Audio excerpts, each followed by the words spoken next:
In our trader rundown today, I'm joined by Dan Deming of KKM Financial, and normally we would now be dissecting the jobs number, but that will actually come out on March 10th. Right. A long wait for this number, but it just is happening because of the calendar set up for the month of February. Yep.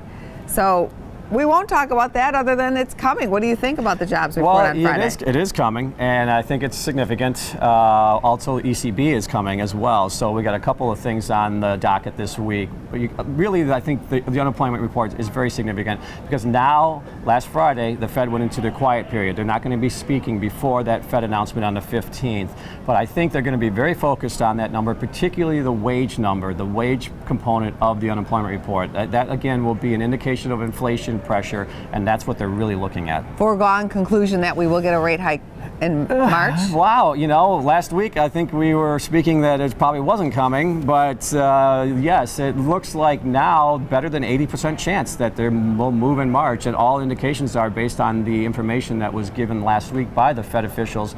Were hinting at the fact that they would move sooner rather than later. Traders are still talking about that Snapchat IPO last week. Why do you think that's happening? It's still big news. It is, well, it's because of valuations and trying to justify or even put into context what the valuations are relative to Facebook, Instagram, well, I guess with Facebook by Instagram, but Facebook and Twitter and some of those other social media sites, what is the true valuation here?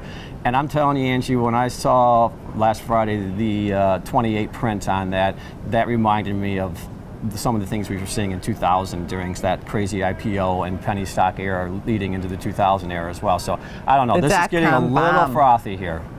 Do you think this is calling a tap to the market? Well, I don't know. Possibly. I think when you start to see valuations of this magnitude, given the fact that we really don't even know what the value is, and you're basing it off of some of the other, Twitter has certainly not performed well, and Facebook has performed well, that, it's a gray area. And I do think that when you see something like that happen, particularly the run out after the presidential speech, and this on Friday that we saw last Friday, those are two indicators that maybe this market's getting a little ahead of itself. Thank you for coming on the show. No, thanks for having me.